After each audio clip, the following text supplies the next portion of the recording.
Life Management Science Labs would like to acknowledge that we live and produce this podcast on the traditional lands of the Wurundjeri people. We'd also like to acknowledge the traditional owners of the land of our listeners and our international colleagues. We'd like to thank and pay our respects to the elders, past, present, and emerging.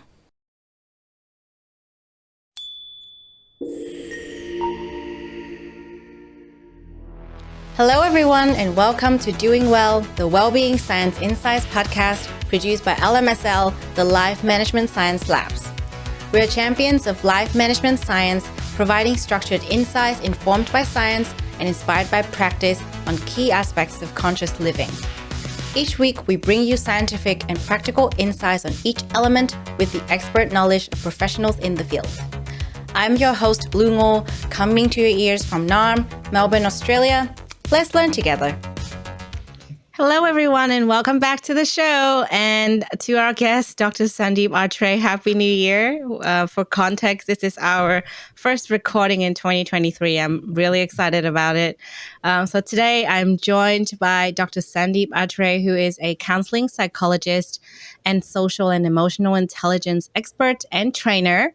And today we are going to talk about social intelligence, and the aspect that we are going to talk about it from is going to be social intelligence in the digital age, which is, to me, a new topic. I don't think I've encountered this topic before. And when I saw that there was going to be this discussion, I was kind of curious and I started to do some Googling.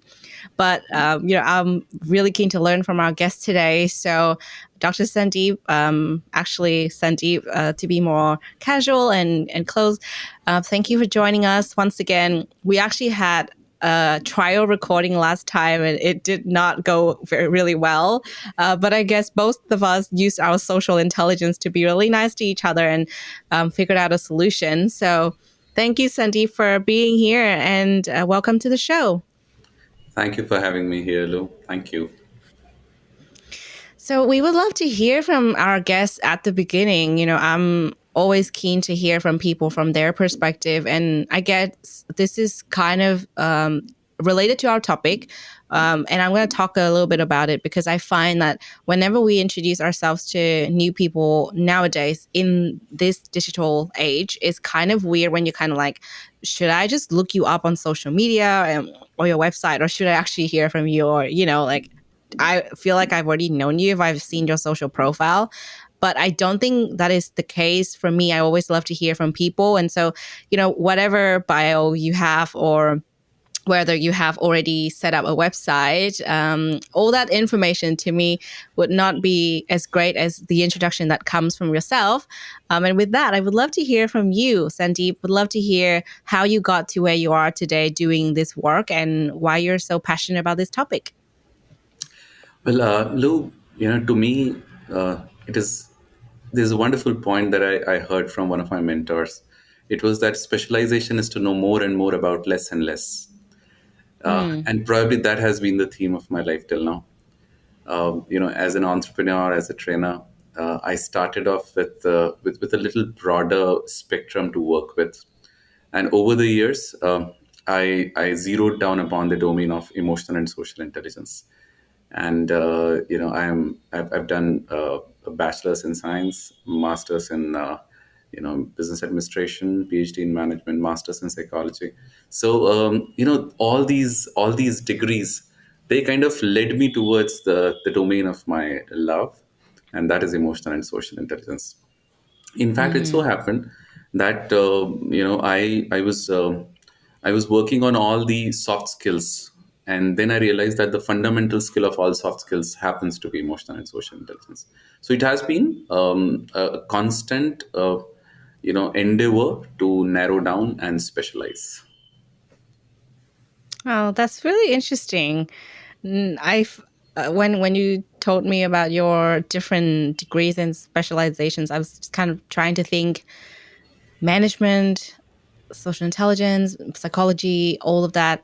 How did that work out? And I guess we're going to find out more in a little bit. But right now, we always start our show with a section we called Have You Met Dr. Sandeep Atre? So we would love to get to know you, hear some recommendation from you. And it's a really good way to get to know people when we hear about what they're interested in. So, are you ready for this section? Absolutely. Okay, let's start. My favorite question of all time is, what is a book you would recommend to anyone? Will you want an honest answer? Yeah, definitely. We're here to be honest. One of the books I have authored, has just got published on, Amazon. It is called The Two Paras of Everyday Wisdom. So, even in all my Oh, modesty, that is one book I would like to recommend. oh, I However, love that. having said that, Congratulations. thank you so much, Lou. Thank you so much. Yeah. And Oh, I love that. yes, having said that, Lou, there are three other books that have had a huge influence on me. One, Dr. Stephen Covey's Seven Habits of Highly Effective People, Yeah. Robert Greene's Mastery, and one of the most prominent sacred texts of India, that is Bhagavad Gita. So these are books that come to my mind. Wow, very interesting. Thank you for sharing not just one but four recommendations Yes, on book. yes, yes. Yeah, we'll have to add a lot of books to our reading list now. And the next one is a bit more fun and visual for people that don't read very often but prefer something lighthearted or just something to look at. What is a movie you would recommend? The Terminal, Steven Spielberg's The Terminal, Tom Hanks. I love the Very simplicity of that. straightforward. Yes, Yeah, yes. yeah, yeah. I'm sure a lot of people do as well, and they can relate. So thank you for sharing that. What about a podcast? You're on a podcast today, but what is one that you frequently listen to? Well, unlike most of the people out there, Lou, honestly, I haven't really been exposed to the world of podcasts, and I think I'll recommend this one. I'll recommend this one. Believe me, this one. Thank you. However, I am really fascinated because when I Yeah, hear this word podcast, I think the tagline yeah. that comes to my mind is deeper knowledge for wider audience. And when you say deeper knowledge for wider audience, I think of course it is about, again, dissemination of knowledge. Yeah, absolutely. To me, podcasts are a way for us to learn more about topics deeply. And I think, when we had a lot of YouTube videos previously in the early 2010s, that was kind of a way for people to learn, but that came with a lot of visuals. And so for me, I just love podcasts because of the way that it's just so raw and honest, and it's mainly audio. So you learn from the ideas, not so much so looking at the visual. So, we're presenting a world through words and through insights. And I think to me, that's very important to focus on that learning, because sometimes when you look at visuals, I don't know about yourself, but I get distracted. I'm like, oh, that looks cool. That's nice. What's the lesson? In fact, like, I still love YouTube videos to this day, and I love ones that teach you about life. But whenever I watch them, I kind of get distracted. And I'm like, oh, wait, what did I just watch? What are the key ideas again? So I have to go back. And I figured that, what, if I just don't look at the visual and I just listen to it as a podcast, it actually helps a lot. Very true. Very true. Yeah. Yeah, that was a little rant about podcasts. But the next one that I would love to hear is, who is your famous role model?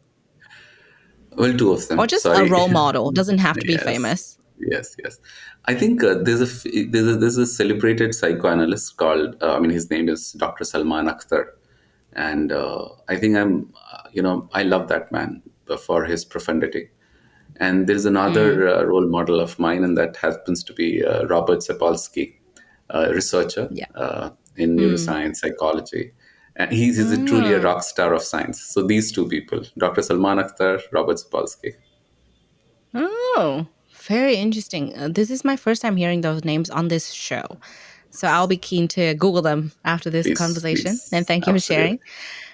Finally, we would love to hear from you. What is a course that you have recently completed, or a course that you completed that you would recommend? I, I mean, honestly, I really do not. Nothing really comes to my mind.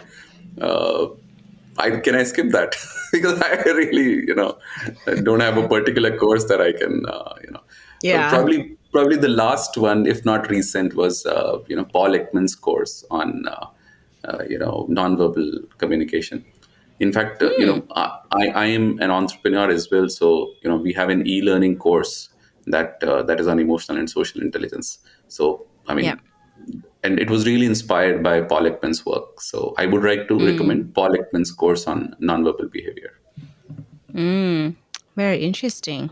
Thank you. I guess when it comes to courses, some people have finished some, but that has been a while. I'm not sure Yes. in your case. Even in my case, you asked me for a course, it's kind of hard as well. But you came up with something nonetheless. For the spirit Yes, of yes. learning and for the love of learning, thank you for sharing that. And I guess that reminds me of just how much you're passionate about this topic that we're talking about today, social intelligence, because you're talking about verbal and nonverbal cues and things like that. Very interesting stuff that we're going to talk about briefly. So now let's head to the next section where we're actually going to dive deeper into the topic of today. And as I said, I'm really fascinated about this topic. I guess from my perspective, just before we start, I probably have heard about emotional intelligence so much that I find social intelligence to be something that's kind of like, wait, hang on a second. There's that as well, but I don't know much about it. So today, myself and the audience, we would love to learn from you. But because this show is about well being, let's start broad and talk about well being first. We would love to ask our guests always, how you would define well being, because if we have 10 guests, they would have 10 different definitions. So I would love to hear yours as well. What does well being mean to you? No, I think for me, well-being is about balance, about that harmonious relationship between all constituting elements of life.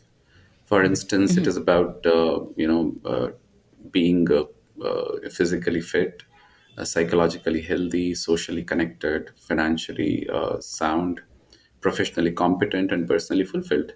So it is about that balance. Uh, Mm, in other in other dimension, probably it is about making sure that you have nourishment for your body, mind, heart, and soul. So to mm, me, well-being is about balance. mm.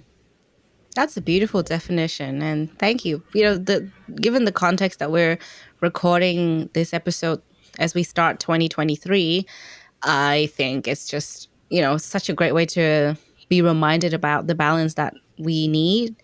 Yeah, and in fact, to me, like one of my mantras in life is balance is key. And I guess when you mention that in the context of well-being, it's just such a nice reminder, because a lot of the times when I hear these definitions about well-being, they can come from in different shapes and forms.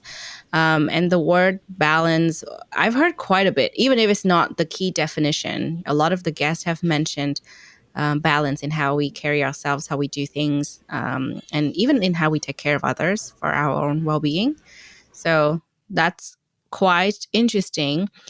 I guess the most fascinating thing is when it comes to balance, each person has a very different way of looking at it.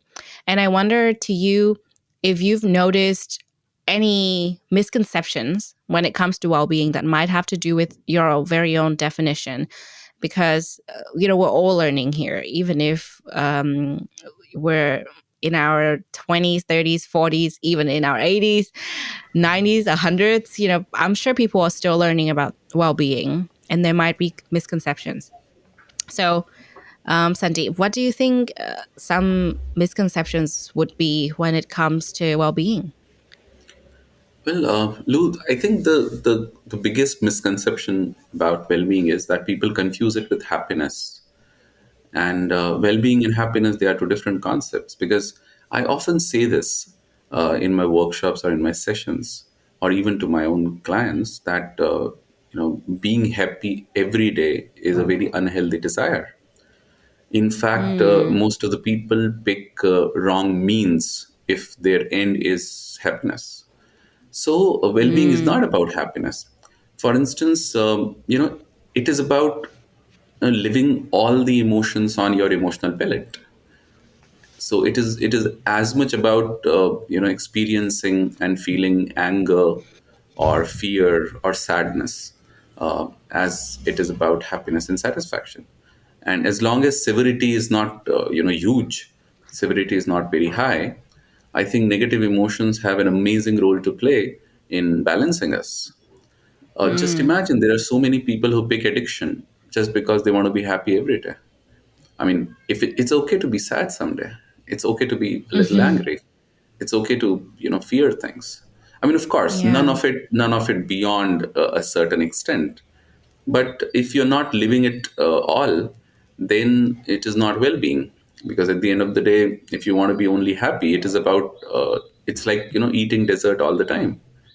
So why would you do that? You would like to have Yeah. sweet and sour and salty and chili everything. Yeah.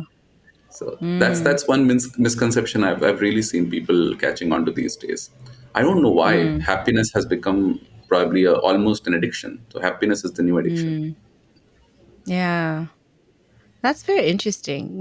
I find that particularly interesting because I also host another show called Sarah Boost, the Happiness Science Insights Podcast, beside this show about well being.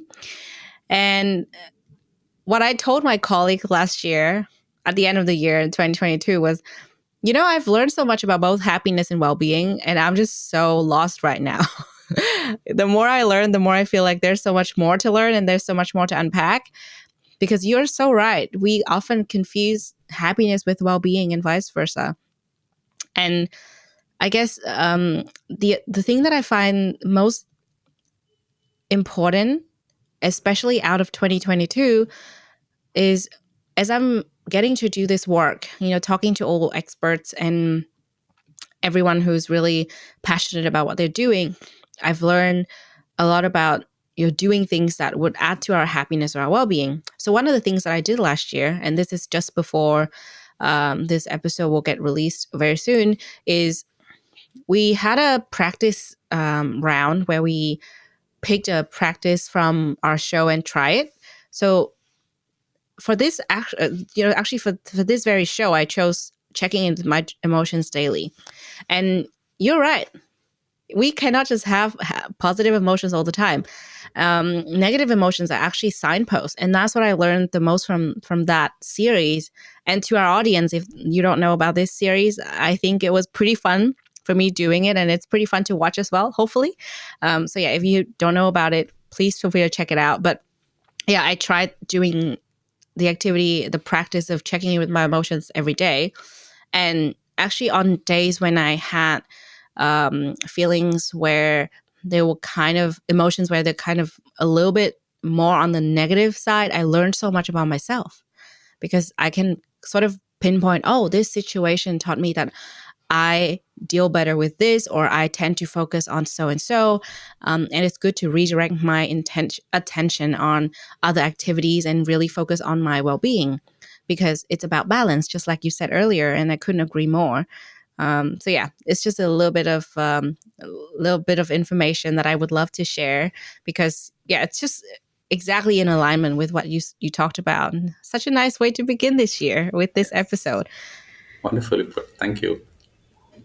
Yeah, really good. So, we've talked about well being, we've talked about misconceptions, and today we're talking about social intelligence. So, let's talk about it a bit more. So, before we started this conversation, we were kind of talking about how we should frame the conversation, how it should flow.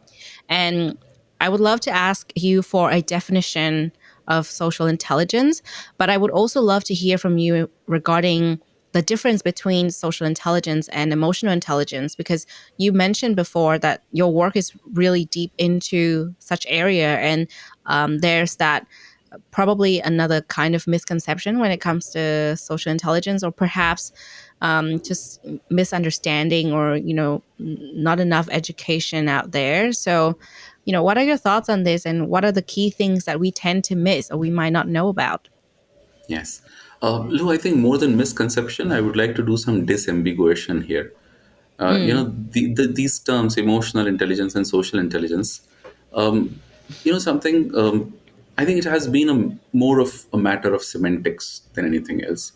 So before yeah. Daniel Goleman wrote his seminal book, Emotional Intelligence, in 1995, before that, uh, the content under these two terms, emotional intelligence and social intelligence, the content under these two terms, they were constantly swapped and blended.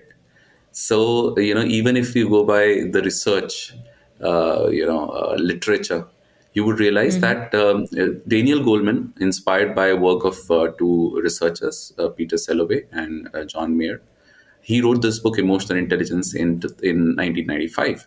So he talked about four, specific four skills. One is self-management, self-awareness. Second is self-management. Third is social awareness, and fourth is relationship management. So one is self-awareness, self-management, social awareness, relationship Yep. management. So Yep. he talked about these four terms under emotional intelligence. And then in 2006, he wrote another book, which was again a pretty celebrated book, and that was called Social Intelligence.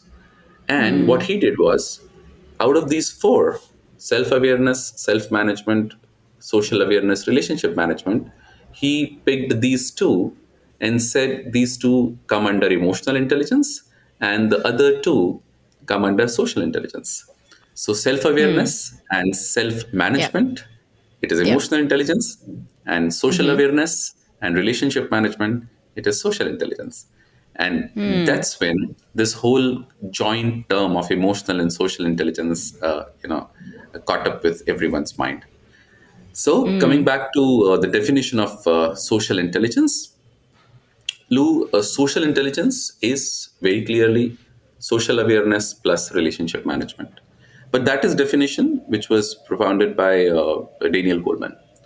Now, when it Yeah. comes to my definition of social intelligence, because you said your definition, there is a Yeah. model through which I and our organization Socialigence, which is into e-learning space of developing social and emotional intelligence, we Yeah. train people through a model which has three A's. So three Yeah. A's are awareness, attunement, and adaptability. Awareness, attunement, adaptability. Yeah. Awareness is understanding of what is going on inside oneself. Attunement is understanding what is going on inside the other person. And adaptability is choosing the most apt response on the basis of awareness and attunement.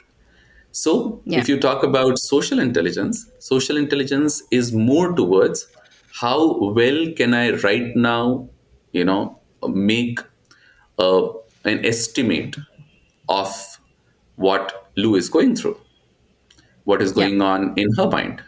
So, right now, your face, your gestures, your posture, your backdrop, what you have come here for. You give me signs. You give me signs that Sandeep, I think you're speaking a little, too much. You give me signs that you are speaking, a little too little. You are Yeah. giving me signs Yeah. that you are apologetic that probably you have said a little too much, or probably So these You are said I signs. spoke too much. So Yeah. that's how it is. So at the end of the day, I think social intelligence is about ability to attune with the other person and adapt. Yeah. So that's what is social Turn it. intelligence. Very interesting. Yeah. I'm just at a loss for words because I'm processing all of that information. But I guess for a lot of us, it starts to make sense, especially because we get taught so much about emotional intelligence, but not enough about social intelligence. Yes. Yeah. I'll just add an example to it to probably Yeah, clarify please. further. Uh, there are couples who talk to me about their problems, and they would Yeah. typically tell me that we are, no more in love because we don't even look into each other's eyes. And I often have to tell them that you were not looking into each other's eyes because you were in love. You were in love because you were looking into each other's eyes. That's how it is. But people are just not Yeah. looking at each other. People are just not looking at each other. Look, I mean, we are not Yeah. looking. I mean, people are looking at screens. You know, Yeah. go to any family and you would realize that social intelligence requires looking at each other, because when we Yeah. look at each other, then the mirror neuron system in our brain, which is the root of empathy, that set gets activated. Yeah. Wow. That's very interesting. Well, I mean, when you started to unpack social intelligence versus emotional intelligence, I my brain started firing off in all directions, and I started to think about how we manage ourselves versus how we manage ourselves in the context of managing our other relationships and all the activities that we are now currently doing on the digital space. And this morning, I woke up to my screen time as well, and I'm not going to say how much time it was, but it was appalling. It was not great at all. So I think from what you just said, it's quite crucial for us to understand how we're going to carry ourselves with the knowledge of emotional intelligence versus social intelligence, and especially social intelligence correctly, because in this digital age, which is the context of where we're basing our conversation on, a lot of the interactions, a lot of the relationships management, which is one of the areas that you mentioned earlier, is now done sometimes completely virtual.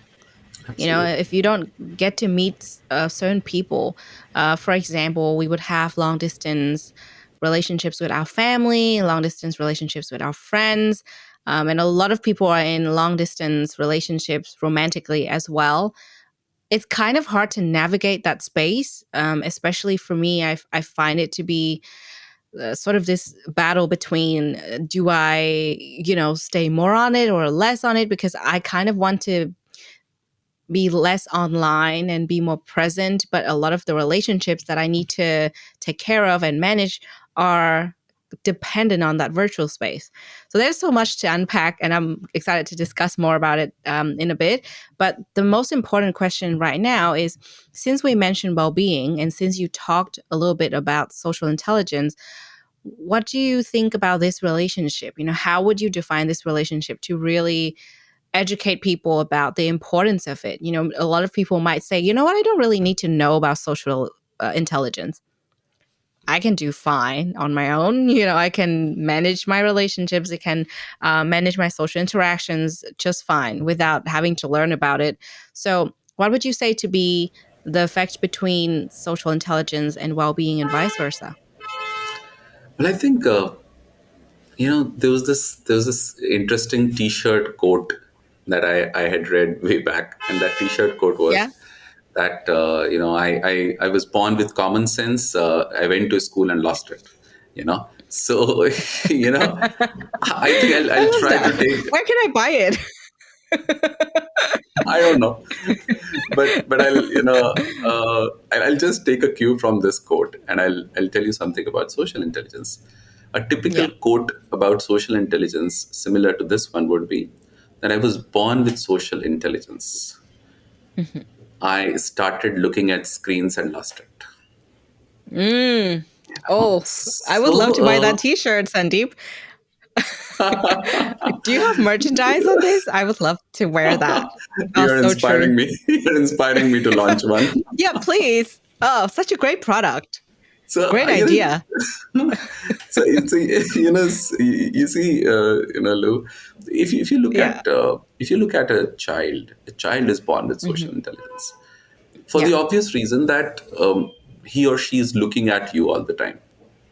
Yeah. Human beings are wired to connect. I mean, we are Hmm. not called social animals for nothing. Yeah. In fact, when you talk about the relationship between social intelligence and well-being, the first point that comes into my mind is that most of us are now, again, this is not my line. I'm borrowing it from someone I still don't know who said it first. But, Yeah. we are going through illness, a lot of illnesses in life, a lot of Yeah. illness. Now, the Mm. best way to convert this illness is to, change I to we. Mm. And that will be wellness. Mm. So I really Wow. think that there is illness because there is just I. Yeah. You just replace that I with we, and it Yeah. will be converted from illness to wellness. So most of us Mm. these days are, devoid of deep relationships. Yeah. We are really missing that connection, which almost all the generations before us had, some by choice, some by compulsion. For the obvious Mm. reason that if you look at human race, evolutionarily for us it was important to connect with each other all the time, because in the savannas of Africa, probably some thousand years ago, in savannas of Africa, you would typically see that we were not the cook, we were the food.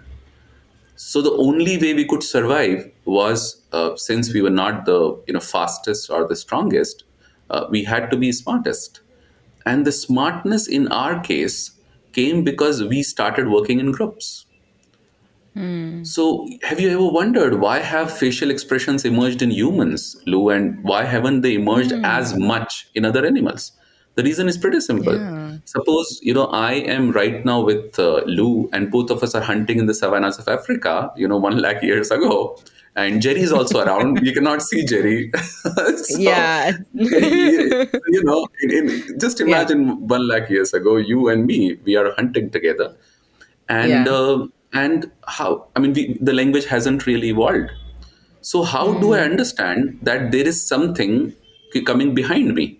The only way I Yeah. can understand that something is behind me is by looking at your face.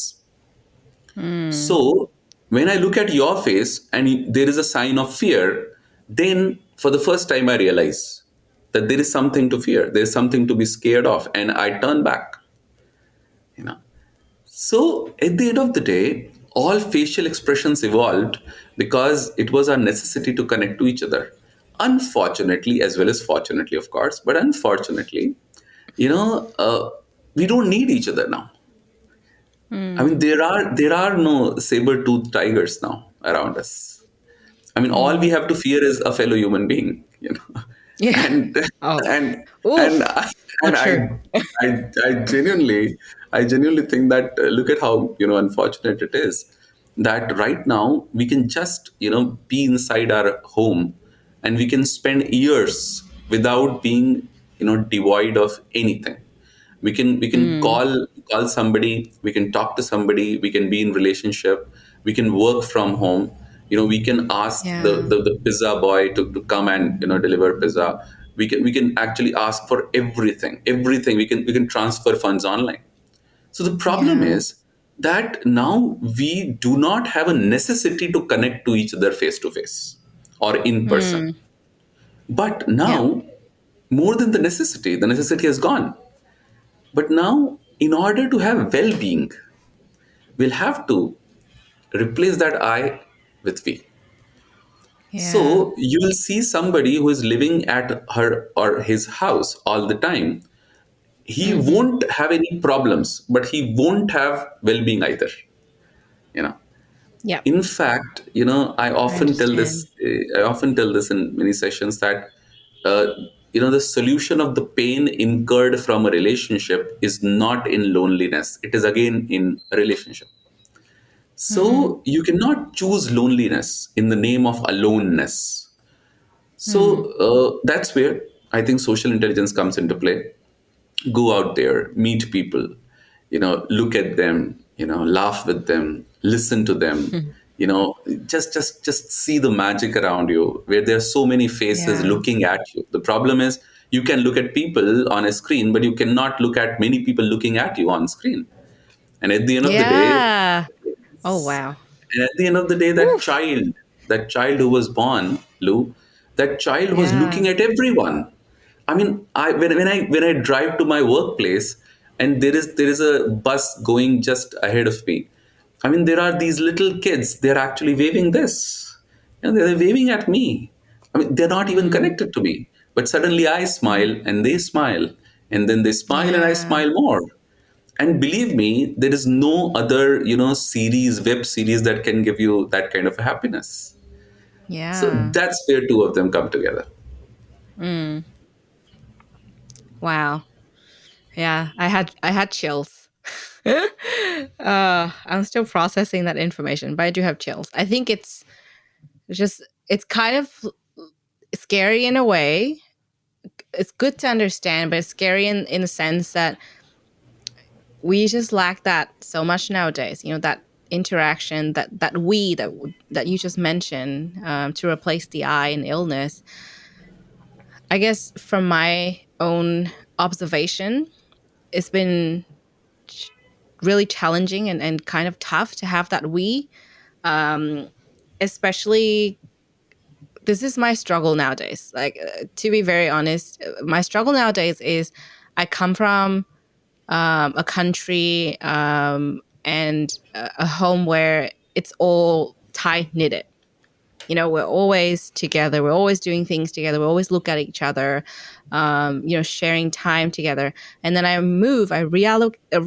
relocated to another city and another country, another social group where it's, individualism is really high. And we do connect and we do hang out, but it's not the same as being in the same space, sharing the fun, sharing the wisdom, or just even silly jokes, or do Yes, things yes. together. We're more connected virtually. Like that's kind of like, I don't know if I can call this my quarter life crisis or anything, but for me, it's just like existential crisis. I don't know. It's just so interesting for me noticing all of these things, because it's not really loneliness that is tough to deal with, but it's more so the cause of it. Because sometimes, I'll be living alone and I'll be in my apartment and I'll be thinking about, my friends, and, I would love to connect and whatnot, but they don't respond or they're busy. And still I see them posting on social media, for example. We're talking about the digital age. Mm, So I want to be really mm, honest, because a lot of people might relate to this. We're not able to hang out. They said that I'm sorry, I'm super busy. I didn't look at your message. And then I went on social media and then I saw that they were posting about something, or, they were kind of, probably just didn't see my message because they were prioritizing something else. And to me, there was a little bit of sadness there. And as I said to you earlier, I've been checking into my emotions. It's not a bad thing to feel that sadness, but it is so true what you just said earlier, because I relate to that so much, in the sense that the whole sense of well-being that I used to have before, and I used to struggle with being in too much stimulation from others, being in constant communication, because there's a big part of me that's very introverted, that I need my own space. But now that I have my own space, I'm in my own space, I struggle with not having enough of that interaction, of being with people, and everything, or at least 90% of the things that we do together as friends groups are now virtual. It's yes. not that people choose to be only virtual with you, but sometimes it happens. Most of my friends are overseas, or most of my friends are traveling. It's not that we can be in the same space, same room together, and we just see one another's life through screens. So yeah, it's kind of like this observation that I have when it comes to well-being, that, and I struggle with this as well, which is why, I'm working on this show, learning from all the guests, because I struggle with it daily. And every now and again, I would get a reminder whenever something happens between, like friendships, relationships, family, all that sort of stuff.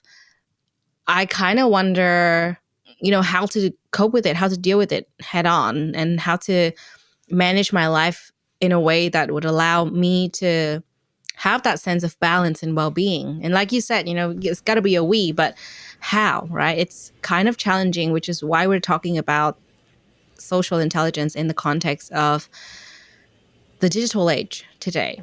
And yeah, I can go on all day about this topic, trust me. But yeah, that's just kind of this little observation that I have from my own self that I wanted to share, because I thought a lot of people can relate with this. And I wonder what your thoughts on this are, especially because you study this. I think you're very right. You said you used this term quarter life crisis. It's amazing, how it has got translated from midlife crisis to quarter life crisis now. Well, I I'm sure I'll have midlife crisis later on, but for now, let's stick with the quarter life crisis. and why does that feel that way? I'll tell you why. For the Yeah, obvious reason that most of us have lost that balance. You remember when we were discussing about this definition of well-being, and there yeah. was physically fit, psychologically healthy, and they were socially connected. Mm, So, coming back to the same point, if you Yeah. genuinely want to have that wellness again, Mm-hmm. then please make sure that you do not Mm. lose a single opportunity to meet someone, to look Yeah. at someone, to listen, because that nourishes you as much as it nourishes the other person. Mm. And I'll tell you, the conceptual point behind it. I Yeah. think one, again, this is not my line, but again, I'm searching who gave this line. I've actually searched for it. The Yeah. point is that, you know, uh, we have to realize, first of all, as a generation, we have to realize that antidote of boredom is not Mm. entertainment, it is curiosity. Yeah. I Mm. repeat, Yeah. I do antidote remember that of saying. boredom is not entertainment, it is curiosity. Mm. In Yeah. fact, there was this famous anecdote in which one of the Russian authors, not Russian authors, I think USSR at that time, of course, it was not Russia. So one of the authors from USSR, he went to USA, erstwhile USSR, erstwhile USA, even before the Cold War. So he went Mm. there, and the hosts, they took him to every place, Times Square, and there were neon signs and pubs and discotheques and this and that, and the host said, look at this, look at look at this whole affluence that you see around us. So, and he said something very interesting. He said, I really pity a civilization that needs so much of entertainment to be happy. Mm. So similarly, I think something is happening to all of us, and it is not about USSR or USA. I think it is about every Mm. country these days. It's about every town, every city these days. The problem Yeah. with most of us is that we want to be entertained all the time. Mm. I really don't think we need that much of entertainment. We can be curious about things. I mean, why would you Yeah. want to watch Netflix, or why would you want to watch, Amazon Prime or the Lionsgate or all these platforms, Hotstar? Prime Video, Disney Yeah, Plus, Prime so Video. many things. Exactly, exactly. Yeah. It'll be good if you go out there and actually see there Mm. are so many stories around you. But just Yeah. because we do not have patience to be curious enough for other person to reveal that story, we Mm. want to just get into that entertainment. Mm. So Yeah. it's important that we try to replace entertainment with curiosity. B, Lou, I think problem with us is these days instant gratification. We want Yeah. everything Totally now. agree. We want Yeah. everything now, now, now, now. In Mm. India, in fact, when I talk about of the kind of families I come from, the interior of our house, I always say, was done by dates. So people often ask me, what do you mean by interior of your house was done by dates? I said, whenever as a teenager or whenever as a child, I would ask my father to say, have a bicycle or to have a new radio or whatever. He would say that, Yeah. okay, we'll take it next, New Year gift, it is for you.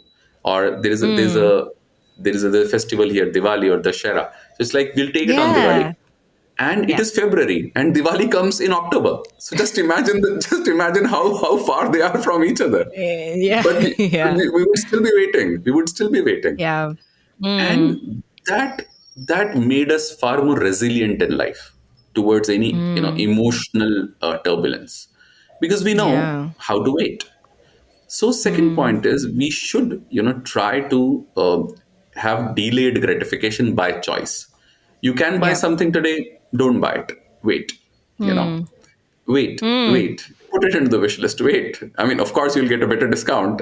That's the commercial advantage of it. But that's important. Yeah. And third, Mm.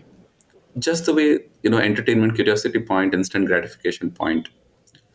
Again, the third and the most important point, the same line that I said earlier. The desire to be happy every day is a very unhealthy desire. Mm. We have suddenly So become true. choosy about the emotions that we want to experience. And because we are Yep. choosy about the emotions we want to experience, we are choosy about the people we want to be with. And because we have become choosy about the kind of people we want to be with, we are very choosy about the kind of occasions or ecosystems we want to be in. And suddenly, social intelligence took the toll. Wow. Very interesting. So, what would you say to be, like this is a new territory for a lot of people. This is new. So, what would you say to be the opposite of that? We're saying that, okay, we're kind of killing our own social intelligence in a way. So, Yes. how would we recognize someone who has really high level of social intelligence? Oh, wow. I think, again, I'll borrow something from Dr. Salman Akhtar. As I said, he's one of my Yeah. role models. So, Yeah. Dr. Salman Akhtar explains it really well. He says that there are three kinds of people. He's talking in some, context, and he said there are three kinds of couples. One, people who are falling in love. Second, people who are staying in love, and third, people who have fallen out of love. You know, so he says, how do you look at them, and how can you assess? And he kind of gives you a short trick. He says, people who are falling in love, they tend to look at each other. So they are looking at each other's, they are into each other's eyes and everything, and they Yeah. just inseparable. So he Yeah. says, people who are falling in love, they tend to look Yeah. at each other. People who are staying in love, they sit together and look at the same thing. They don't look at each other. Huh? They look at the same thing. And people who are falling out of love, they sit together but look at different things. Oh. So Wow. I really love this man. So he actually said this. Yeah. People who are falling in love, they look at each other. People who are staying in Yeah. love, they sit together and they look at the same thing. And people who have fallen out of Yeah. love, they sit together but look at different things. So Yeah. it is about, again, attunement that I had talked about. Yeah. Yeah. What has happened, Lou? If two or three of us are in the same room, Jerry, Lou, and Sandeep, Yeah. uh, suddenly three of us have our own mobiles, and you are watching probably a Netflix series. Jerry is probably watching a tennis game, and I'm probably reading some book. Now look at this. We have actually fallen out of love. You know. So it is a Oh, it is about very shared interesting. experiences. It is about shared Yeah. experiences. And how do you have shared experiences? When one of us would adapt. Say, Lou says, "What are you reading, Sandeep?" And I say, "Look, what I'm reading." And Jerry suddenly says, "Great, great. I should also join in." Or probably Jerry looks at us and says, Lou, Sandeep, why don't you come and see this point? It is an amazing point. I mean, the rally was Yeah. fantastic. The Yeah. moment three of us come together, you would realize that there is social intelligence at work. Because now we suddenly get attuned. And believe me, the best part is that, most of us don't realize, but it is about a very, important psychological construct called bids. I would repeat this word, bids. So there is this researcher, relationship researcher, Lou, whose name is John Yeah. Gottman. He's very famous. Yeah. So John Yeah. Gottman, he kind of came up with this concept called bids. So he says, what are bids? So bids are nothing but an offer to connect. So if I look at you and I crack a joke and you laugh, so my bid is accepted. If you give a comment and suddenly my facial expression changes and I start looking a little somber when you were talking about your struggle, it was a bid that was accepted. Yeah. So if suppose Jerry is telling his story, and two of us, we are disconnected, we are disinterested. Suddenly you say, come again, what did you say, Jerry? Oh, what happened? And I say, oh, were you saying something? Suddenly the bids were not accepted. So if you Yeah. want to check whether somebody is socially intelligent or not, then the best way is to see whether he or she is able to accept bids by people around him or her. That is a good point. I think it's interesting you point that out because I think I remember a point that you mentioned earlier when you said um, we we sort of like now we have this kind of way of going about our own things, and I can't remember the exact words that you were using, but I guess it has to do with how we are finding ways to be able to relate and to kind of make that steps. I had that in my mind earlier, but I was so focused on listening to you that I forgot the word now. But yeah, I think the point that you made just raised like I guess a question for myself, and an action point that we could all take, especially when it comes to this digital age. Us having so many different things to look at, like you said, we can have a phone, maybe a computer, maybe a TV screen that we can look at. And we can be in the same room, but we have all these different devices that we can look at. So, the step to recognize that highly socially intelligent person is to actually to see someone who can actually go and say, hey guys, what you looking at? What's so fun? And make that conversation, even if you're in the same room. But like you said earlier, you've fallen out of love. There needs to be that person that can rebuild that love again, Absolutely. and to bring people back together, even just to bring that friendship back, or, to connect again. I guess sometimes we all need time to decompress. And, I'm a big fan of decompressing. After a conversation, sometimes I kind of go, well, that was really good. Now let's just chill. Like even with my friends as well, sometimes we sit in silence together and we have our own books, not Oh, wow. necessarily our own phones, but yeah, we like I have a really great friend, one of my best friends, in Melbourne. We find this spot that's really good. There's a place in Melbourne Central where you can just sit together. It's kind of like a co-working space, open space, and weekends come and we'll just say, okay, should we go for a walk or should we just go and read somewhere? It depends on the weather. So what we normally do is we'll just take our respective books and we'll go to that place and we'll sit down and we'll read. Sometimes we'll buy something to snack on, and sometimes we would make conversations out of what we're reading, or we just stop for a little bit and make conversations while we're taking breaks from reading.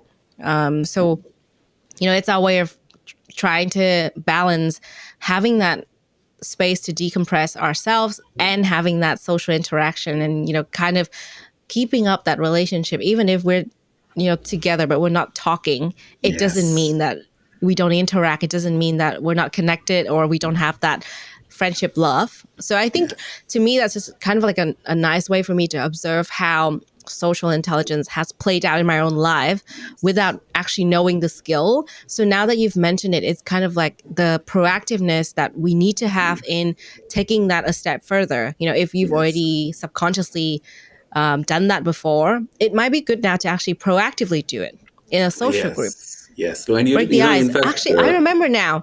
The word is curiosity. You mentioned yes, that. it Now was. it's It come was. back to me. Yeah, use curiosity. But Lou, when you said this, and when you were sharing this whole memory of yours, and I could actually Yeah. feel that memory that you were talking about, Melbourne. Suddenly, Oh, yeah. I got transported into my memory lane, Yeah. because Oh, yeah. when I went to Australia for the first time, I went to Sydney, and Yeah. regarding this work that we were doing with Future Works Skills Yeah. Academy. So the one of my friends, I can call her friend. Her name is Donna, and we were Yeah. taking this walk on the Bondi Beach, and Yeah. I can still recall Yeah. that walk. That walk was so Yeah. surreal. And then, Oh, in the morning, she has this dog called Ginger, and we were taking a walk and we were just looking at Ginger. And just imagine how meditative it becomes, just because it yeah. is shared and you are totally Yeah. being there. Yeah. So more power Oh, to you. so true. I really wish more Mm. such moments to you. Yeah, and same to you. Yeah, I think it's just such a nice way to talk about social intelligence. Yeah, it's something that we need more of nowadays, and Yes. dish those devices. And sometimes it's hard, especially because when you're connecting with people that are so far away. But yeah, if you can, definitely dish those devices Yes. and And choose something that's more analog.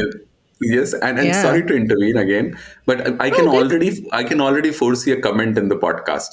The person would say, two of you are actually talking because of a device. So let's not try to vilify all the devices. I can only I can predict such a state comment. But I think Yeah.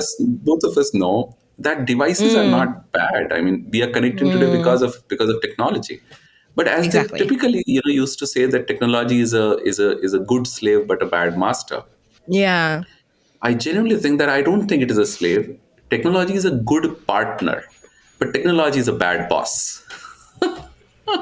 Yeah. Oh, couldn't agree more. I think that leads me to my final question of this very interesting interview part. The main interview part is, now that we've talked about social intelligence, the social cues, how we can sort of try and do better when it comes to managing our relationships and interactions. The most important question is, how can someone develop their own social intelligence in this digital age? Because sure, we've talked about it. We know that there are certain factors and there are these things that might happen. But how do they know for sure that they are actually working on their social intelligence? What are some of the steps, and perhaps what are some of the pitfalls? And we talked about devices.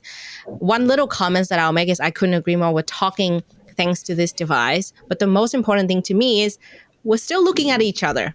It's not Yes, like we yes. are conversing on this device, but we're also on our phone. Because, okay, I'm going to tell you, here's a demonstration of what normally happens. Sometimes I would have a long distance call with video call with my friend. And sometimes the calls go amazing. We just look at each other, or even if we don't look at each other, even if we don't have our cameras on, we're completely and utterly focused on the conversation. But on some other occasions, I can also tell you, I've had other calls where I know for sure that the other person on the line is doing this. Oh my God, texting. Yeah, tell me. But no, they're Oh, scrolling. They might be talking to yes. me, but they might be scrolling. And that urges me to also scroll, Oh, because they were yes. scrolling. So then I was thinking, okay, well, if they're scrolling and talking to me, I can do the same. They don't, Absolutely. in the back of my mind, I might go, they don't respect my time as much, or they might take Yes. this conversation not so seriously, so I might do the same. Hmm. And Right. that's where, So yeah, I would love to hear from you. Yeah. yes, I think first of all, going ahead with your point, it is about resonance. It is about that synchrony. It is about being in that zone together. And if you Mm, see, you're pretty right on that. That texting or scrolling, uh, it suddenly makes us, disconnected. Something yeah. that we cannot afford when we are, into real time attunement with somebody. So Mm, you're right. I think texting is the greatest pandemic we have these days. I think it's yeah. almost an epidemic. Now coming to your question was how to develop social intelligence. Lou, social intelligence is a skill, and like any other skill, it can be learned, practiced, and mastered. So first Mm, of all, let's not think that social intelligence is a trait that you either have or you do not. I yeah. think it's a skill. You can actually Hmm. work upon it. It can be learned, Hmm. practiced, and mastered. Yeah. And like any other skill, a part of it you pick. A part of it you pick up through exposure and simulation. No doubt about Mm, that. So if you have a socially intelligent parent, if you have a socially intelligent partner, if you have a socially intelligent, boss, you kind of pick it. So it has yeah. that rub of impact on you. So, Mm, like any other skill, a part of social intelligence you can pick up through exposure and simulation. But another part you have to develop through concepts and practices. And I'll give you just an example of it. Whenever I have trained or our e-learning program or something like that, it is based on neuropsychology. I think the hmm. problem with most of us is I was talking about Paul Ekman. You remember? Paul Ekman is considered to Yeah. be one of the giants in the field of nonverbal cues.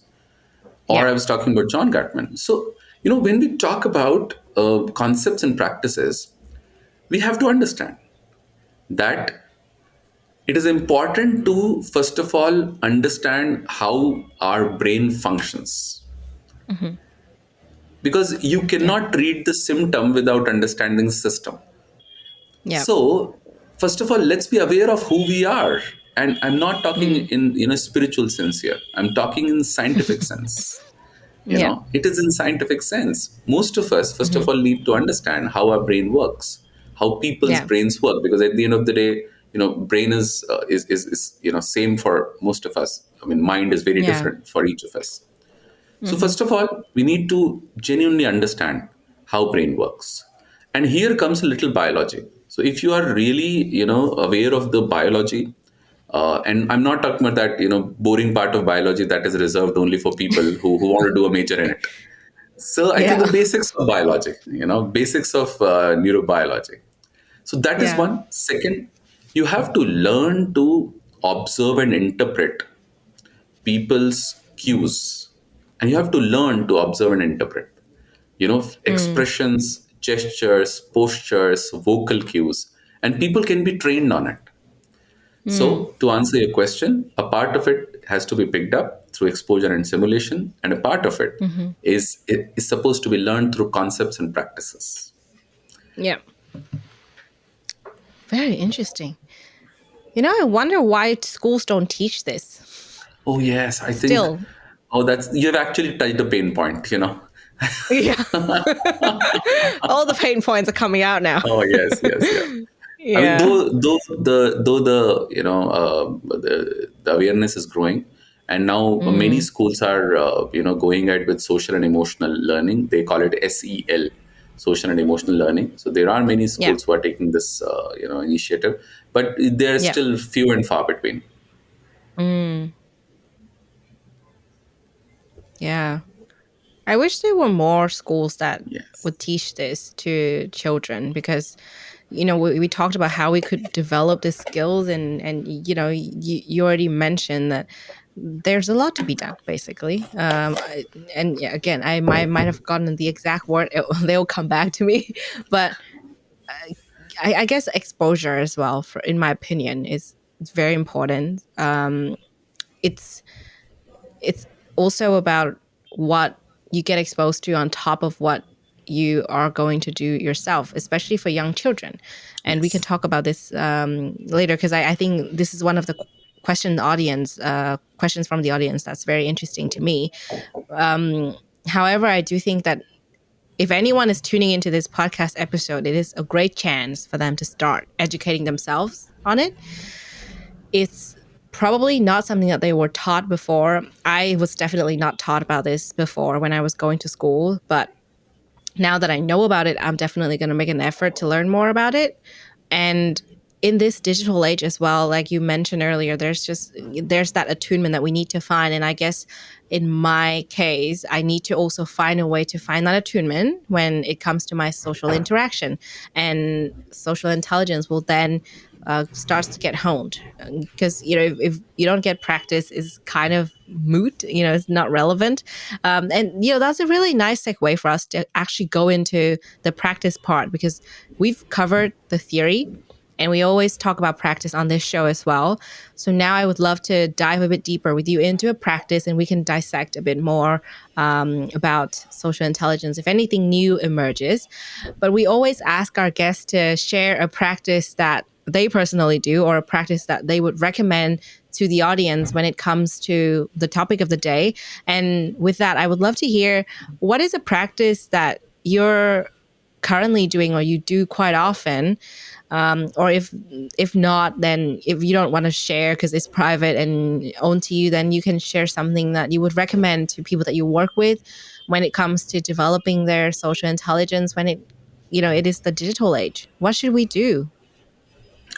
I think specifically in terms of digital age, Lou, there's one practice. Yeah. There's a concept, and a practice, of course, both of them, called interoception. So, Mm-hmm. IENTERO, interoception. C. Interoception. Yep. So, interoception is actually a neuropsychological term, and interoception is being aware of the signals of your autonomic nervous system. So in our body there is something called ANS, which is autonomic nervous system. It works with our internal organs, and in order to connect to someone, first of all, you need to connect to yourself, because unless you're connected to yourself, you cannot really connect to someone else. It's as simple as that. So before you have to before you have to become socially intelligent, first of all you'll have to become emotionally intelligent, because and now I'm talking here here I'm talking about these two terms typically in the way research puts them. So Yeah. the awareness part, before you get into attunement, that's where the practice comes. And the practice is called interoception. So what do you mean by interoception? There's this beautiful line. I really use this line often, that words express thoughts, body expresses emotions. Now this is my line. You can actually say Yeah. that. Okay. So unless someone has said it earlier, this is mine. So Yeah. Credit to so you. Unless words we find express. the source. No, I'm sure if you find the source, let me know so that I stop claiming this. Yeah. Well, we shall So, find out. very true. I think it is me. So, Yeah. words express thoughts and body expresses emotions. And Yeah. I'm not the one who found this concept. Probably I'm the one who, kind of crafted this line. But the point is that body expresses emotions. And there's a very important line by somebody, again, I cannot remember the name, but it's not mine. It says that, your body, everybody is saying something. You should listen to it. So everybody is saying something. You should listen to it. And our body gives Yeah. us signals all the time. What do we mean by that? Our autonomic nervous system gives us signals. For instance, you see at some time you start sweating and under your arms. There are times when you suddenly feel that your heartbeat is changing. You feel that you have a dry throat. You feel that you have a dry mouth. You suddenly feel that you are using your eyelashes a little too much, or you have started breathing heavily, Yeah. or your breathing is shallow, or suddenly you see that you are becoming cold, or Yeah. suddenly you see that you feel a kind of something in the gut. You suddenly feel that there's this a vacuum, there's this hollow. What is this? All these are signals that your body are giving to you. Your perspiration, respiration, your salivation, everything is actually a signal that your body is giving to you. Yeah. And being aware of these signals is called interoception. So there is a term called introspection. I think all of us have heard this. But Yeah. introspection is about being aware of your thoughts. But interoception is about being aware of not your thoughts, but your emotions. Yeah. And the language of emotions is your body language and your internal autonomic nervous system signals. So, Yeah. one practice that I follow is, Lou, that I keep staying tuned into myself. I keep asking myself, how am I feeling about it? If there is a call and the call ends, and then I, try to see how I'm feeling right now. If I'm sweating in my around my elbows, then there is something that happened during the call which kind of made me nervous. Yeah. Now I'll introspect. I'll ask myself, what was that? And then I tell myself, oh, I think this is one word I should not have said, because contextually it could have meant differently. Now, I do not know it Yeah. consciously, but subconsciously, I mean, in fact, unconsciously is probably a better word, but again, unconsciously used in different terms these days. So subconsciously, I kind of understand. In fact, there's a term pre-consciously. So there are a lot of things that are just floating around, just beneath our consciousness. So the moment that sweating around my elbow makes me think, I get to a point which next time I wouldn't do.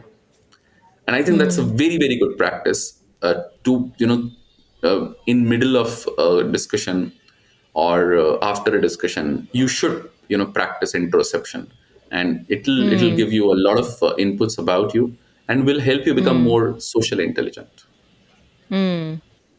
Very interesting. And how often do you suggest people to do this if they take on this practice for the first time? Well, I think every hour. Oh, That's a you big don't have to. commitment. Nobody has to wake up, and do it during the Of sleep. course. During the sleep, no. Yeah, of course. Not wake up and do it every hour, but every hour when you're awake, for sure. Yes, yes, Still, it's a big commitment, and yeah, I it think is. It it's is. it's going to take a lot of patience and commitment to But to try start with, this. it'll take like any other skill, Lou. You said for starters, so for beginners. Yeah, So like any other yeah, skill, effectiveness remains the same, but efficiency grows when you continue to practice it all the time. So after that, you don't yeah. have to do it; it'll come naturally to you. Yeah, absolutely. And what do you think some of the benefits would be? If you can list three benefits, because it's a big commitment. People might be in doubt or hesitant. We would love to convince them to try this. So, what would be the three benefits that they would feel once they've started doing this practice? I think all three benefits are related to well-being. Hmm. First, your mental well-being will be better. And Yeah. why your mental well-being will be better? Because every time you introspect, you bring your right and left brain into play, and it becomes a whole brain activity. So Yeah. your mental well-being will be better. Emotional well-being will be better because Yeah. then you'll also know when to release your emotions if at all they're getting bottled up. And third, your social well-being will be better because when you Yeah. do that, you'll also be aware of what is going on in other person. Because Yeah. at the end of the day, all attunement has roots in awareness. So if you think that Buddha was kind, then Buddha was kind because he was aware first. Wow. Yeah. You already covered all grounds, not just benefits in general, but benefits for our well being when we start doing this practice. And, it's kind of similar to, I guess to me, it's kind of similar to checking in with my feelings. That was the activity that I did for the limited series on this show for the new year. But this practice takes it a bit further, and another step further. Not just doing it daily, but doing it as frequently as you possibly can. And in your case, you're saying every hour. Very important. I think if we were to capture the progress of how we're, managing ourselves, managing our own emotions, and managing our relationship due to that, this would be a really good place to start because for people that are really emotional like myself, I'm going to admit very emotional, it's really Same good here. to keep track of the progress and how things flow, and yeah, in turn it's going to have a really positive impact on our well-being because we find that balance, just like you said earlier. Well-being is about balance. To find that balance again would be really important. But I guess for a lot of people, this might be really challenging. To me, I can already foresee they might say that this is a bit hard because I don't know how to be honest with myself. For example, that could be one challenge. So, what do you think to be some of the other challenges that people might encounter that they should look out for? Well, I think first of all, the one big challenge is that most of us we try to intellectualize whenever we practice something like this. So I don't think we need to intellectualize it. Yeah. I think we are talking about physiological signals, Lou. And Yeah. if Sandeep, a person, starts intellectualizing this and says what would be the benefit, and am I really introspecting well? Do I have biases? What is the use of my doing that because the person I'm interacting with doesn't do it? So why should I do it first? Or Yeah. what are the immediate benefits? So the point is, let's not intellectualize. The biggest challenge will be to postpone our intellectualization whenever we practice something new. And let's understand that what I'm talking about is not about introspecting in terms of it's not a cognitive concept. We are just learning to listen to our physiological signals, not psychological Yeah. signals. Psychological signals are different. I mean, they Yeah. come in terms of thoughts and emotions. But physiological signals come in form of perspiration, change in respiration, change in digestion. I mean, it's like you need to understand that it is about making sure that you are only interocepting and not introspecting to begin with. Mm. So that is one challenge that people will have to kind of put um, uh, you know their intellectualization on hold. Mm. Second challenge, I genuinely think that a lot of people lose interest. Mm. Again, True. it boils down to boredom. I mean, it is boring to listen to your heartbeat. I mean, people will- pe- people would like to listen to a song which has the word Yeah. heartbeat coming 20 times, but they would not like to Yeah. listen to their own heartbeat for 20 times. Or maybe listen to somebody else's heartbeat would be more fun. Yeah. So the problem is, because people wouldn't want to be mindful because their mind is Yeah. already full. So when your mind is already Mm. full, how can you be mindful? So Yeah. it's important for people to be able to bear boredom. I Yeah. genuinely think that boredom is the practice for focus.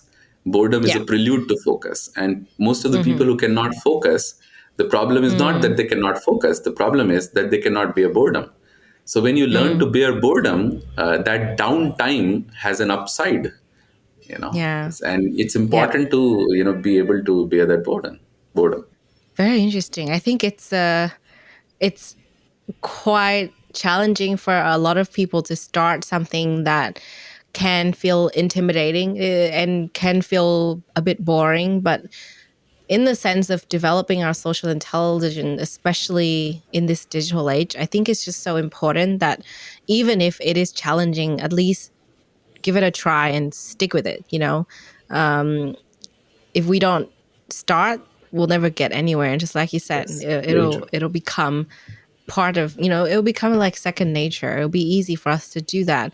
But the most important thing is definitely to get started. And as any new year, we talk about New Year's resolution, and a lot of the New Year's resolutions fall through because we don't start. So, Yes. yeah, to anyone who would like to develop their social intelligence, this is the chance to truly start something different. And interoception is such a new term. I was kind of taking note of it because I was like, oh, wow, okay, new term, alert, gotta learn more about this. So if it is boring, if it is intimidating, the end goal here is to, I guess in a way, the word I would use is to nurture ourselves and to manage ourselves better, manage our interactions better, so that our well being can be overall improved because we don't go through life alone. We go Oh through yeah. life interacting with a lot of people, and it's so important that all these interactions flow as smoothly as humanly possible. We are going to make mistakes, and we are going to say things that we want to take back or redo certain parts of our lives, but it's actually not that. It's a matter of constantly improving it, especially in the digital space. The funny thing about it is you can just delete it, right? Yeah. But there are things that you text that you cannot ever take back. So, Yes. if that ever happens, a conversation might help massively. So yeah, in my head right now, there's just like this train that's kind of going everywhere, stopping everywhere at the same time.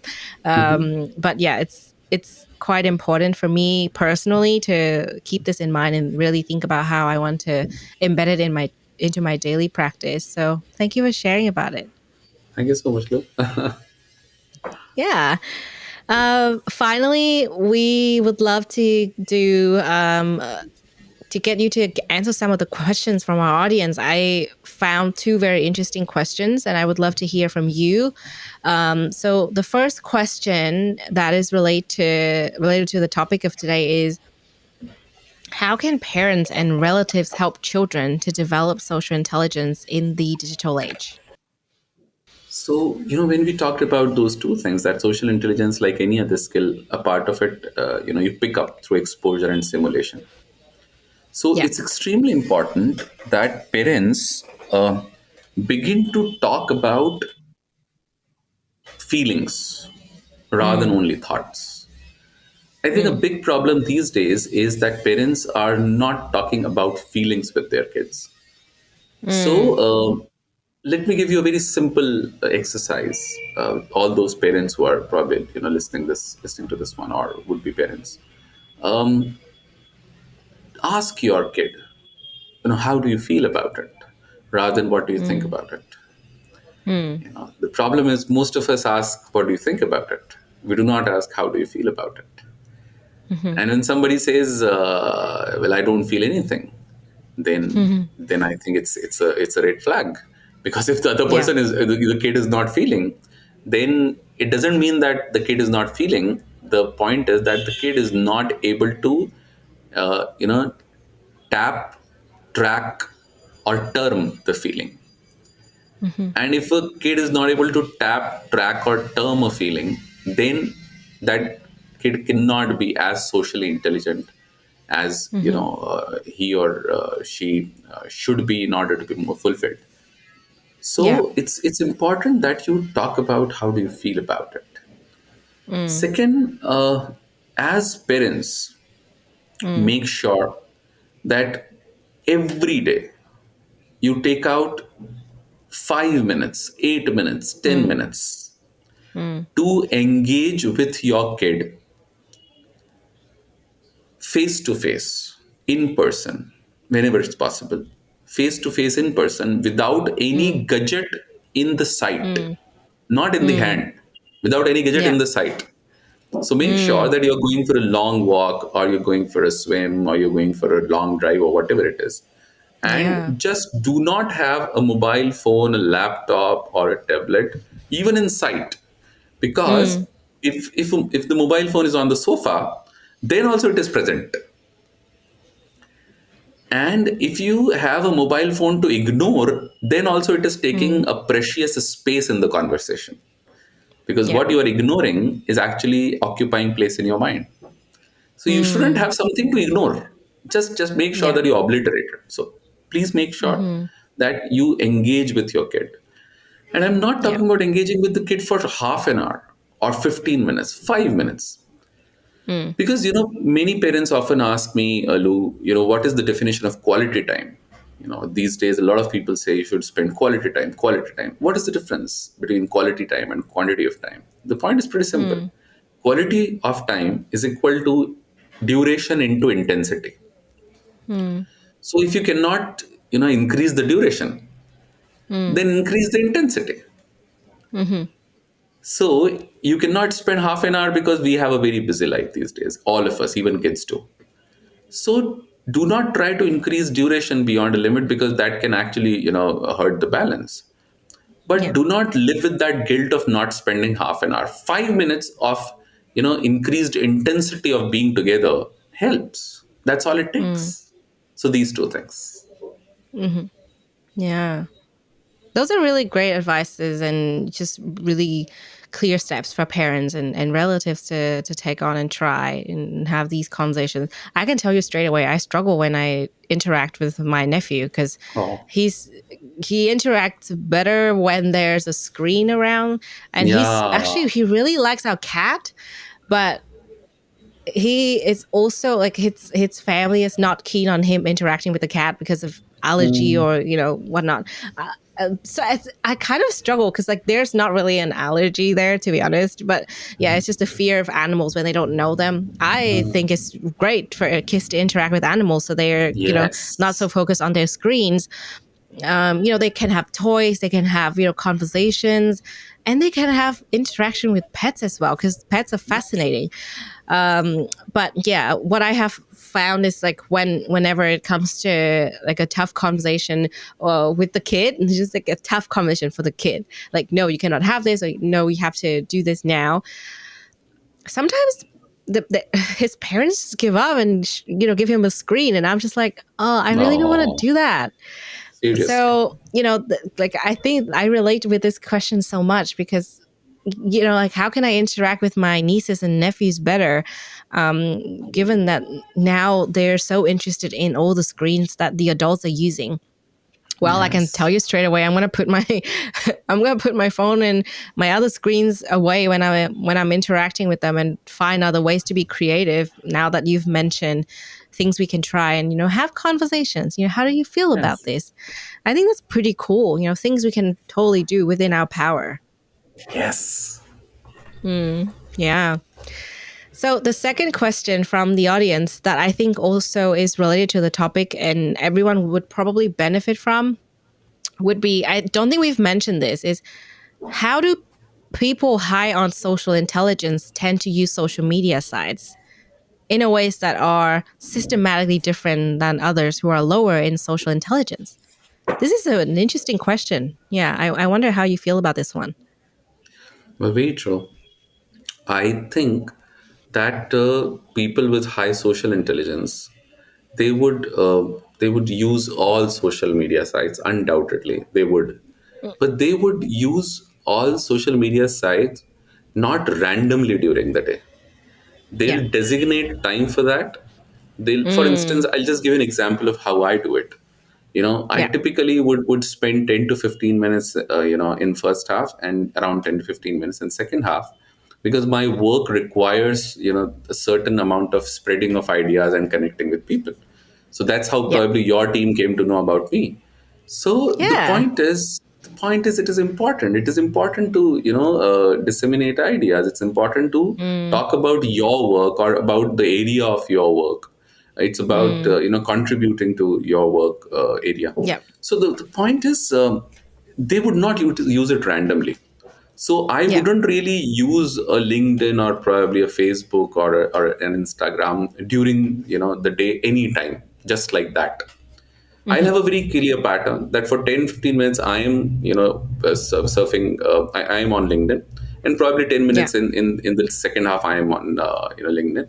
I'll Mm, answer the messages, or I'll probably ask questions, or I'll post something, I'll comment something. But after that, I'm yeah. gone. I'm just gone. I wouldn't be doing it randomly, for the obvious Yeah. reason that then it will become a habit. And Mm, I love that. distraction, yeah, and ability to get distracted comes Mm, naturally to us, all of us, because yeah. brain is a machine. A machine is a wrong word. Hmm. It's of course an organ, but brain is an organ. But it In just a to way, it just to is. create a yeah just to create a kind of metaphor. So brain as Hypothetically, I an mean, yeah, organ, metaphorically. yeah. Yeah. So brain as an organ, distraction comes naturally to us, because our ability to get distracted and take a lot of sensory inputs from our environment Mm, was an mm, important tendency for survival in our yeah. evolutionarily stages. So the point Mm, is that distraction comes naturally to us. So the hmm. monster of distraction is right here. If I will keep randomly checking during the day any Yeah. social media sites, then I'm feeding the Mm, monster. And the problem is, the more hmm. you feed, the bigger that monster becomes. Yeah. So I Totally. think I think you should designate time, 10 Mm, minutes. I'll be there. mm, And just yeah. imagine, I am not that much into gadget. That's why we had to cancel our first recording. You remember? We had to reschedule because it didn't really work out. We don't know much about Exactly. technology, So, both of us. so Yeah. I genuinely think that first of all, Yeah. they should use it not at all Yeah. randomly during the day. Yeah. Yeah. Second, That's whenever really they are wise. on yes, and whenever they are on social media, they Mm, should not confuse interchange of ideas or exchange of mm, ideas with discussions. I think social media mm, channels are not the right places for discussions, mm, because whenever you are discussing, and whenever you are discussing an important point, you require mm, not only the verbal part, but also non-verbal part of that interaction to be there. yeah. So it's very difficult to read smileys. It's very difficult to guess the tone, the pitch. So for instance, if I am in a bad mood and Lou sends a remark on one of my posts, if I'm in a Mm, bad mood, I probably will misinterpret a winking smiley as a satire or as mm, sarcasm, while you yeah. meant it in a funny way. So the Mm, problem is that social media is not the right place for discussions. yeah. So I think people who are socially intelligent will take care of these 2 points. Mm, yeah. 100%. Those are really important points. And thank you for sharing that. Such a nice way to wrap up all these questions about social intelligence. And I'm sure there'll be more questions, even, after this conversation, even after someone's listened to it. Let's keep this in our mind. And, even we can revisit this, to expand on the ideas further, because I feel like there's so much more to learn. But given the time limit, let's wrap it here. However, I want to open the floor to you. And the final section of our show is called Open Mic. Would love to hear an idea, or hear about something that you're really passionate about, that you would love to share with others. It doesn't have to be about social intelligence. I'm sure you're passionate about so many things, given how many books are behind you. I'm sure you read a lot and are, passionate about multiple things. So what would be something today that you haven't got the chance to mention and you would love to share with everyone? Well, as I discussed with you, Lu, one of the points that I'm really passionate about is the fact that most of us, typically laymen, if we can call ourselves, uh, most of us just do not take out time to understand the most important part of our lives, and that is Mm, our brain. So you mm, would see that people will read operational manual of a washing machine, a yeah. microwave. They would Mm, read the specifications of a pen drive.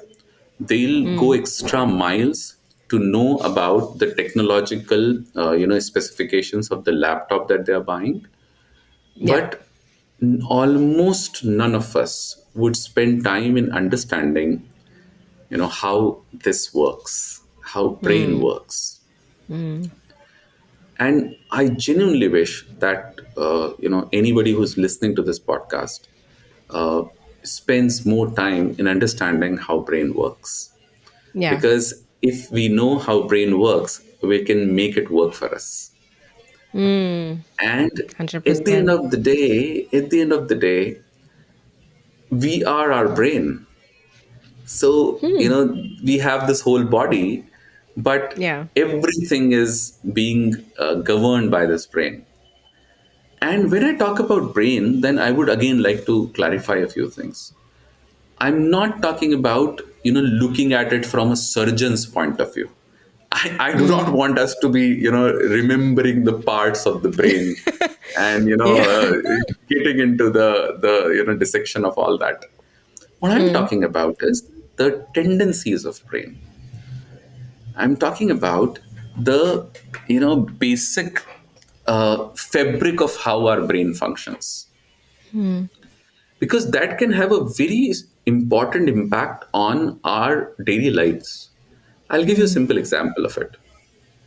Most of us must have observed, Lou, you must have observed that take any mm, conference room of an IBM to WHO or IMF or United Nations, anywhere, you would mm, always find two things.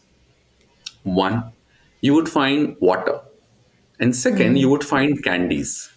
Now, I often wonder, what are candies doing in a United Nations room, conference room? I mean, they're talking about such big things. Why do you have candies there? I mean, are the kids there? No, they are not kids. But they intuitively understand something about the brain. And what is Mm, it? Well, the point is pretty simple.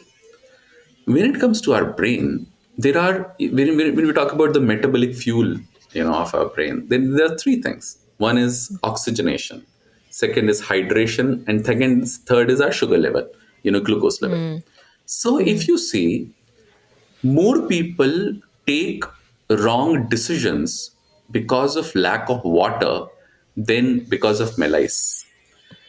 More people make mistakes because of their fluctuating sugar level than Yeah. because of the vengeance they feel for the other person. Mm, So I think an underslept guy is more dangerous than actually a mm, dangerous guy. So the point is, we need to understand that mm, almost every profession you'll have some or other flexibility, but when it comes to judges, when it comes to the judiciary, you would always find they have this perfect time to have a break, to have a vacation, to have meal. Why? Because decision making has an amazing. It is impacted amazingly to a great extent by these three things. Yeah. Now, if you can, you must have seen I've been sipping water all the while, you know, every now and then, because in order to have the right functioning of brain, you have to keep it well oxygenated. You have to make sure. That's why a deep breath at times can actually, avoid that one word too many that costs at the end of the day. So, oxygenation, hydration, and maintaining the sugar level. Now, just Yeah. imagine, most of the people don't realize this, that in tiredness, they make wrong decisions. In tiredness, they say wrong things. So just imagine a manager holding or keeping a very important strategic meeting with somebody during the end of the day. Why would you do that? Because there's every chance that attentiveness will not be at its best. Or even if you want to keep it, make sure that before that you have certain part of the meal, or you have your sugar level or water level or something, good oxygenation. Why? Because the way our brain functions, if you have a very clear view on it, you can avoid many mistakes in life. That is one. I'll give you another example. Whenever a kid is studying and you come from behind and you say something, the kid really wouldn't want to listen. You Mm. know, if you want to talk to a kid, come from front, and a little diagonally. Why? Because our brain is wired to take, voices from behind in a certain skeptic manner, rather insecure manner. Mm. Because our brain was developed in an era, uh, in our evolutionary stages, where we were a part of an animal ecosystem, and Mm. human beings are a classic case of civilization outpacing evolution. But though civilization has outpaced evolution, our tendencies are still that of that animal in the savannas of Africa. And Mm. anybody coming from behind or standing behind and talking wouldn't really, appeal to us when it comes to emotional resonance. So somebody coming from diagonal, it is like cats. If you actually look at a cat from above, cat will get intimidated. Make sure that you come at level of cat and talk. If you don't really come to the level of cat and then talk, the cat will not really be Mm. very receptive towards you, because the cat has to Yeah. look at it this way, because cat was always small and all the predators of cats, they were looking at her like this. Yeah. So just giving example of this, let me give another example. Mm. Mm. Most of us don't realize Yeah. that Mm-hmm. our brain has separate centers for emotions and intelligence. So if you see, the brain was formed in the time in the form of layers, because in evolution we were reptiles, then we were mammals, then we were primates, four great apes and everything, and then Homo sapiens sapiens. So there are three layers, and this is Paul MacLean's model of triune brain. So survival, then emotions, and then a higher order functions, intelligence. None of us actually goes into the depth of it and tries to find how these survival centers, emotional centers, and intelligence centers, how do they function. We always feel that there is a bottom up impulse and there is a top down control exercising in our brain. We feel like doing something, but there is something stopping us. We feel like doing something, there is something stopping us. Most of us never really understand how teen brain functions, how adolescent brain functions. Most of the parents do not want to understand that in an adolescent brain, the melatonin secretion is different. We sleep because melatonin secretes, and we wake up because our cortisol, the stress hormone, gets into it kicks. So just imagine, if somebody is sleeping around 10:30, 11 o'clock in the night, there is a melatonin natural evolutionary scientific bus inside us of sleep, taking us to sleep. So it comes at around 11 o'clock in teen brain, or in our brain. And then sometimes there's a difference between an adolescent brain and an adult brain. But it comes, say, around 11 o'clock, there's a bus of melatonin secretion coming to take us to the sleep. We miss it. We are looking at a screen. We are looking at white light. The Mm. melatonin system gets disturbed. Now Mm. we sleep at 1:30, 2 o'clock. So we have missed the bus of melatonin secretion. In the morning, Mm. cortisol secretion bus comes and it takes us to the world. It makes sure that we wake Mm. up. And it peaks Yeah. around 8:30. But people are, Mm. asleep even till 8:30, 9 o'clock. What is happening? So we are missing the melatonin bus for sleeping. We are, missing the cortisol bus of waking up. Just imagine, most of us, if they would Mm. know this, they would structure their lives better. Mm. It's So just that true. Mm. somehow, Lou, I feel very passionate about this concept. In Yeah. fact, one of my books, Understanding Emotions Logically, was on it. And even our Mm. e-learning course talks about brain and behavior. And I'm sure, Mm. on your podcast, you talk about, how neuroscience concepts can be applied for psychological well-being. Why does this Yeah. happen? Because at the end of the day, science part of life is extremely important. What we do is we do not want science, we want just common sense dressed up. And it Mm. doesn't work beyond a limit. Mm. Because whenever you try to find a temporary solution to a problem, you make the problem permanent. Mm-hmm. It's better to have a permanent solution. And a lot of Yeah. it comes from science. And I'm not saying spirituality is not science. Spirituality also is a form of science. But at the Mm. end of the day, believe me, let's Mm. try to understand how brain functions, and you'll have a far more rich life. Thank you. Yeah. Thank you. That's a really beautiful topic that we haven't talked on the show before. And we really thank you for sharing about it. I'm sure I myself have been hooked thanks to that little introduction. And yeah, I'll definitely learn more about it, especially neuroscience. It's fascinating to me, in the past few years. And I'll definitely spend more time on it. I'm sure our listeners who are interested will definitely do the same. And thank you so much for being here today, talking about all things social intelligence. It's such a great topic, and we can go on, probably until tomorrow if we can, because there's just so much more to unpack. Or this can even be its own weekly show. But for today, given the limited time, we've learned as much as we could from you, Sandeep, and I really appreciate your time, especially after the first fail attempt. So we made it happen. And before we let you go, please share with our listener where they can find out more about your work, and hopefully you get reached out by a lot of our audience. Oh, I think first of all, Lou, it was amazing being here. I thoroughly enjoyed, and when it comes to how people can reach me, well, they can reach me through LinkedIn, Facebook, Instagram, anywhere. However, if you want to specifically go and check out, my work site, then it is www.socialigence.net.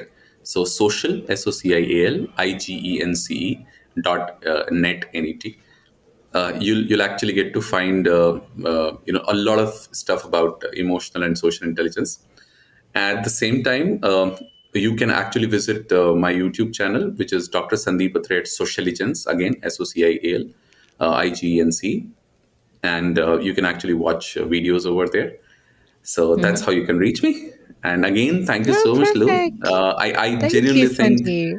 last time I was a little embarrassed because of my laptop's limited RAM.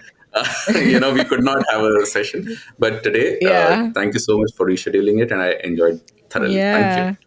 Yeah, thank you. I mean, last time we learned about the laptop's RAMs and its importance in this recording, and today I sort of learned about our brain's RAM and how important it is for our social intelligence and other functions. So thank you. I thoroughly enjoyed it. I would have loved to go on and on with this conversation. But yeah, given the limit of time, let's close it here, and hopefully we'll have you back some other time. Absolutely, it'll be a pleasure coming back. And thank you to the whole team. Thank you, Thais. Thank you, Lou. Thank you for Yeah. having me here. You've been listening to Doing Well, the Wellbeing Science Insights Podcast, produced by the Wellbeing Science Labs, a division of LMSL, the Life Management Science Labs. More episodes are available from 10 life management perspectives and can be found by searching LMSL on Apple Podcast, Google Podcast, Spotify, YouTube, and other podcasting apps available on your devices. If you enjoyed this episode, please rate, share, and subscribe to our channel so that other people can find it and we can continue to provide quality content. More of our work can be found on our website at we.lmsl.net, where you can join our movement. I'm Lu Ngo. Thanks for tuning in.